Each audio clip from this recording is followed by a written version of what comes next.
In lesson 12, we're going to really be looking at using rates, things like miles per gallon or miles per hour, to solve some problems. So we're going to be looking at rates and ratios, and we're going to be paying a lot of attention to units.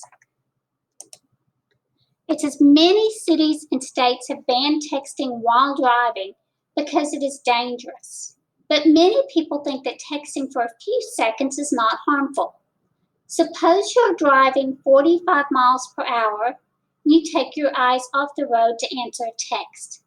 Predict the number of feet your car will travel during the 4 seconds it takes to reply. Well, certainly 4 seconds doesn't sound like very long, but let's see how far your car will travel. What we really need to do to answer this question is change 45 miles per hour, which is the same if you want to think about it. That means 45 miles in 1 hour, and we want to change that to feet per second. Why do I need it to be feet per second? Well, obviously they gave me this, but the question asks, what's the number of feet? And the time is 4 seconds. So the problem's really dealing with feet and seconds. Now there's a couple of ways to do this, and I'm going to show you more than one. The simplest may be to change 45 miles into feet, and then to separately change 1 hour into seconds. We know that if you look it up, that 1 mile is 5,280 feet. So I have 45 miles. I want to convert that. I want feet. I already have miles. So I put feet on top and I put miles on the bottom because I want, if I have miles on top and miles on the bottom, I can cancel those out. So 5,280 feet is the same as 1 mile. You can come along, I can cancel those out, and I can just multiply. 45 times 5,280, and I get 237,600 feet. The other part of this question deals with changing hours to seconds. Hopefully you know how to do that. I prefer just using the fact that 1 hour equals 3,600 seconds. You can change 1 hour to 60 minutes and then multiply 60 minutes by 60 because there's 60 seconds in a minute. But I think it's worth just knowing this one. I don't see a need for the middleman. So the other part of this thing is then the fact that 1 hour is 3,600 seconds, which means if I have 45 miles in 1 hour, that's exactly the same as having 237,600 feet. That's the same as 45 miles in 3,600 seconds. That's the same as 1 hour. So 237,600 divided by 3,600 comes out to be 66 feet per second. Notice this is a rate, and those labels are important. I go 66 feet in 1 second. 66 feet in 1 second. If I can travel 4 seconds, those seconds cancel. This is just 66 times 4 is 264 feet.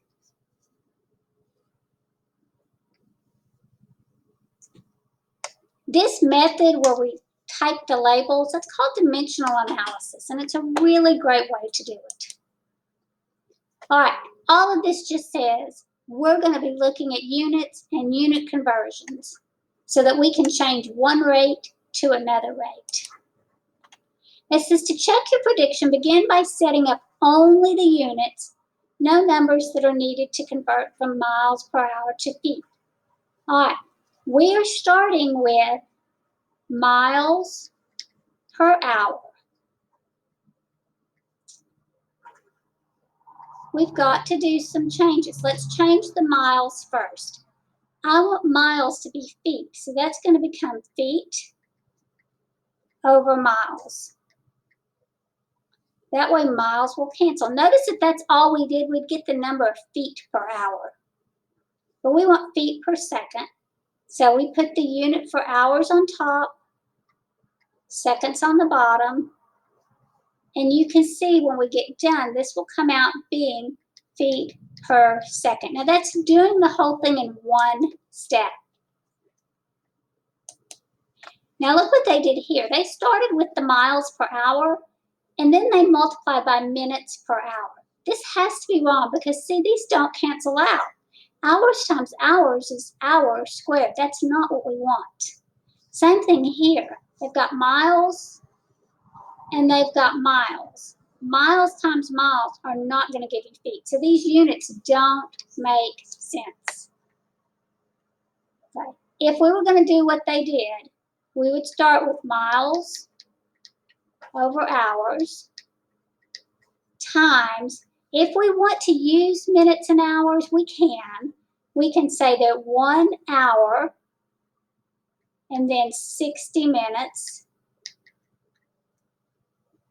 And then we can do minutes to seconds and say 1 minute is 60 seconds. I don't like this. I prefer to skip all of this and just know the fact that 1 hour is 3,600 seconds.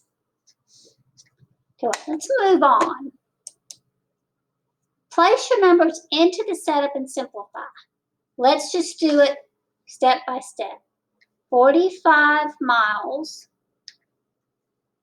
1 hour. And you can put the dot for times. I'm used to drawing the line. That's what we do in chemistry or physics. And let's change 45 miles. I want feet over miles because I want that to cancel. 5,280 feet is 1 mile. Now, so I've got the feet. Now I've got to take care of this hour. I want seconds, so I'm going to put hours, seconds. Notice these hours will cancel. 1 hour is the same as 3,600 seconds. Notice when we multiply across the top, we get 45 times 5,280. That gives me 237,600. The unit left on top right here is feet. The bottom, 1 times 3,600. Of course, the unit that's left on the bottom is seconds. I can type that in and divide and get 66 feet per second. So if I go 66 feet per second and I travel for 4 seconds, I will go 264 feet.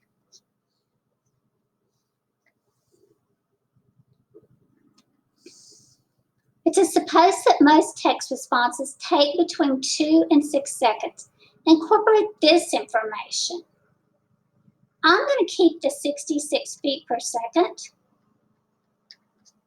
And I'm just going to say, hey, if you text for 2 seconds,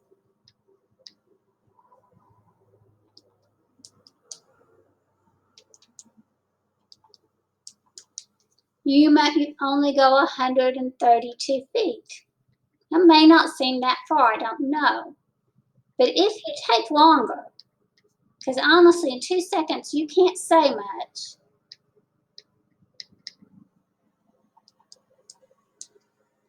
That's 396 feet. That's more than a football field. It's dangerous to text and drive. You may run into something before you look up. This next part deals with the cost of driving, and most of the cost of driving that we think about is buying gasoline. So we'll mostly look at it from that point of view. It says Jenna's job requires her to travel. She can drive her own 2009 Toyota 4Runner, or she can rent a car. Either way, her employer will reimburse her for mileage. Should Jenna drive her own car or rent one? And then it says, what do you need to know to calculate the cost of Jenna's driving her own car? Well, we need to know what kind of gas mileage it gets. Does she get 10 miles to the gallon? Does she get 20 miles to the gallon? We also need to know how far she's going to be driving it. Other things she may want to think about are her tires. If it's almost time to buy new tires, she may not want to risk driving her personal car out of town and putting more wear and tear on them. Same for an oil change. Those things can factor into whether you want to take your car or whether you'd rather rent a car. What do you need to know to calculate the cost of Jenna's renting a car? Well, how do they bill? Is there a daily rate? Do you have to pay for gas or mileage? Those things are going to factor in. All right, it says Jenna's 4Runner is expected to get 22 miles per gallon on the highway, or she can rent a Hyundai Elantra, which gets 40 miles per gallon. On her next trip, she will drive 150 miles, and gas is expected to cost $3.59 per gallon. Use your estimation skills to estimate which vehicle would cost more in gas, and about how much more. Well, I don't really have to estimate to know which one's going to cost more in gas.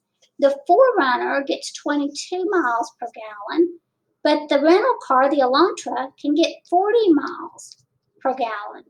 The Elantra clearly uses less gas, but how much less? Well, let's think about how we need to figure this out. Here's possibly the easiest way, although there's more than one way we can do this. Let's use proportions. You can go 22 miles on 1 gallon of gas. That's what 22 miles per gallon means. So, if you go 150 miles, it will take X gallons. This is an example of a proportion, and a proportion is an easy way to use rates. 22 miles on 1 gallon, 150 miles on X gallons. We cross multiply, and this is why we want to really be sure we label. We multiply these two together, and that gives me 22X equals, and then we multiply 1 times 150 equals 150. If I divide by 22, I see 150 divided by 22 is 6.82 gallons. It's going to take almost 7 gallons of gas. If it takes 6.82 and I have to pay $3.59 per gallon, this is a gallon. So 6.82 times 3.59, and I'm getting $24.48. So that's for her own car. Let's do the other car. Let's go back to the blue. The other car, I can get 40 miles off of 1 gallon of gas, which means 150 miles will take X. I think it's going to use a lot less gallons. I'm going to cross multiply. So I'm going to do 40 times X. I'm going to do 1 times 150. divide by 40. And I can see this rental car will use 3.75 gallons. That other car used almost 7. This only uses 3.75. 3.75 gallons at $3.59 per gallon.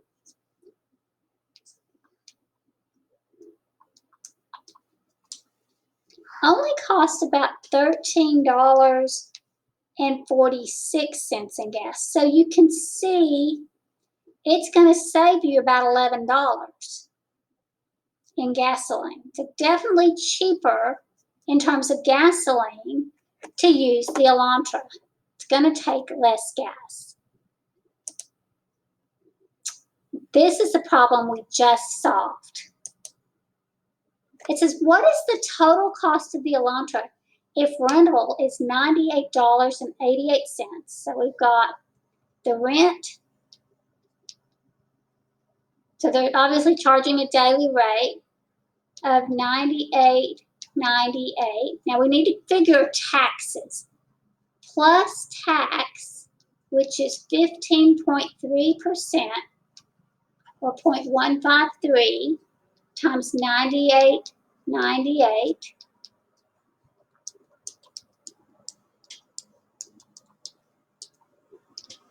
That's $15.14. So there's our tax. And then finally, you have to pay for the gas you use. So that when you return it, you have to replace all the gas. The gas for that car was going to cost us $13.46. So $98.98 plus $15.14 plus $13.46 in gas. This will end up costing us about $127.58. So not cheap to drive that car. It says Jenna's employer will reimburse her for the mileage using the rate set by the Internal Revenue Service. In 2013, that rate was 56.5 cents per mile. That's how much they'll pay you. So if you drive a car 150 miles, they will allow 56.5 cents per mile. So 150 times 56.5, that's 84.75, but that's cents, or $84.75. So that's how much her boss is going to give her. Well, she's not going to make a profit if she spends, let's see if we can get my pen to write here. There it is. When she rents that Elantra, if she spends $127.58 and then her boss gives her back $84.75, she's going to lose money. She is going to end up, what they say, in the red. 127.58 minus 84.75. This is like a negative $42.83. She's lost money. Now, if she takes her own car, remember her own car was her 4Runner. Now the gas for the 4Runner was $24.48. She's got to spend $24.48 on gas. But her boss is going to pay her $84.75. she's going to make money. 84.75 minus 24.48. She's going to come out ahead about $60.27. Now, she may still want to think about wear and tear on her car. The reason they allow 56.5 cents per mile, they know it doesn't cost that much in gas, but they also know that there's more wear on a car than just using gas. And that's what we talked about earlier. She may want to think about tires and oil and other things if she takes her own car. However, I would probably take my own car because she's going to have to pay extra out of her pocket if she rents a rental car that costs $98.98 a day. Now, if she could find a cheaper rental car, then I think renting might be a way to go. All right, that's the end of this video. So I hope that was helpful.